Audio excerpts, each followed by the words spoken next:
up, panicked, and said, "There's somebody in the house."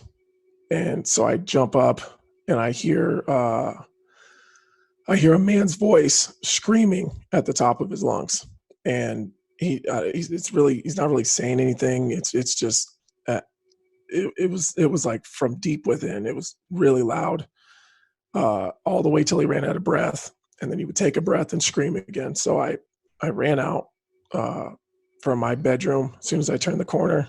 Standing in my computer room was a strange guy that I've never seen before. My house was totally dark, and he just, he had this kind of almost like he was flexing at me, this weird posture, and he was just, walking towards me, and it was weird. It seemed like I surprised him, which is really odd. But and he just started yelling, and that's where kind of pandemonium started. Um, my wife followed me out of the bedroom, and her like I like she had to go down the hallway to get the kids. Um, and I just, I kind of just ran him over, and we started fighting. And this whole time, my wife is trying to gather the kids, um, get them to their bedrooms or to a bedroom so we could hide them. And it was just, and that was kind of where it started. The fight was on, and with the strange guy in my house. Like, I don't know what I expected, but as soon as I turned the corner, like coming, because and my bedroom is on the same floor, so he was only 15 or 20 feet max from me when I came out of the bedroom. So as soon as I came out, he just looked at me and kind of flexed, and like it looked like he was trying to scare me and was coming my way. So I paused and kind of thought to myself, like, I don't know him. And, then just panic. It's like the most terrifying moment of your life. Typically people don't break into your house in the middle of the night, for any, for any good reasons. Right. So I'm expecting that I'm going to hear a gunshot, or he's going to stab me, or I'm going to, like he's got something. So I figure I got about 2 minutes before whatever he's got takes me out. So I figure adrenaline can probably carry you 2 minutes through anything, as long as it's not like a gunshot to the head. So I kind of just tucked my head, took him down, and then just tried to incapacitate him as fast as I could. And as the fight's happening, I'm realizing that he's young. He's probably in his, his early 20s. Turns out he's 22 or 23. Uh, he's not very big. He's like 165 or 170 pounds, but he's super strong. Like I just was having a really hard time controlling him, trying to get a hold of his hands, and trying to knock him out to get him to stop, and he just never did. So we're fighting, and I'm starting to realize, like, okay, like he hasn't shot me, he hasn't stabbed me yet, but he just won't stop fighting. So I'm screaming at him, trying to figure out what the hell is going on. Like I don't know where he came from. I don't know how he got in, and I don't know how long he's been there, because I'm just waking up to this, but I don't know how long he's been in the house. So I'm like trying to get these answers and fight him at the same time. So I'm screaming, my kids are here. My kids are here. It's a lot of cuss words going on, but essentially my kids are here. Where did you come from? And I think my wife comes during this. She eventually gets the kids hidden in the bedroom. She's on the phone with 911, and she's realizing the point that I'm getting at, like, where's my kids? Because I came straight to him. As soon as I came out of the bedroom, me and him went at it right away, and she went to the kids. So I don't even know if the kids are okay.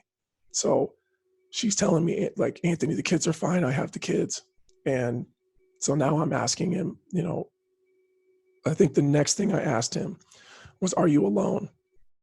So he says, no. And so I say, who's here?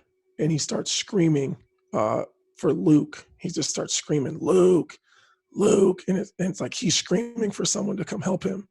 So then I start really panicking. Like I can take one, but it's going to be hard to hold, to subdue two people at the same time. I only got two hands. So at that point, my wife realizes that, like, this is really, really bad. And she blocks the hallway. so that no matter who has to, like, no matter what, whoever else is in the house has to go through her first. So, but my wife's not a fighter, like she's a girly girl, but like that was her, that's that there. So my mother-in-law also lives with us, and helps, like I travel a lot. She was in school. So like, she's like helps us, yeah, kind of essentially as a nanny. And my mother-in-law is such a gangster. I tell my mother, like, because I'm trying to figure out what to do. Like, there's another guy in the house, and I can't take them both.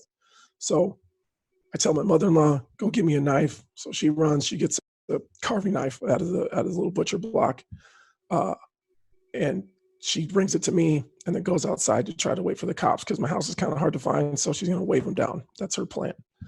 So I put the knife on him, and I don't stab him with it or anything like that. But now the problem is now I only have one hand controlling him because the other one has a knife. So he starts to kind of get away, and I'm losing track of his hands. He's trying to get his hands in his pockets. So I have to put that down to get a control of him again. And then he starts fighting me. So now we're fist fighting again. And at that point, like now we think there's someone else in the house. So I figured if this other guy shows up, then I'm gonna have to bury this knife and this kid that I'm on top of, and then go deal with this other guy. So fortunately, I didn't have to. Turns out there wasn't anyone else in the house. So luckily, but so we continue to fight. I ask him if he has any weapons. He tells me yes. Excuse me. He tells me yes. Uh, Turns out he doesn't, luckily, again. But um, we're fighting the whole time until the cops got here. So it took, from the time the 911 phone call was made, it was just over 5 minutes for the police to get here. The cops come in, he starts fighting them too, and they get me out of the room. And my entire computer room is just, it's covered in blood. It's on the blood on the walls.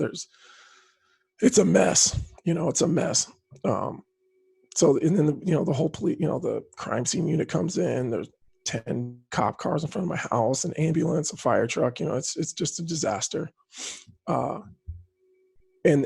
at the time, I think everyone assumed he was just some guy that was on drugs, or some guy that, like, he was confused because he was pretending like he was shocked he wasn't in his own house. So at the time, seemed believable. Like if he's on some crazy drugs, like no normal human is able to fight like that. Like I'm by no means the baddest dude on the planet, but he's a regular Joe, and I had a hard time dealing with him. And he took everything that I gave him. Like every punch, every knee, every elbow. He took every single one of them and never slowed down and kept fighting.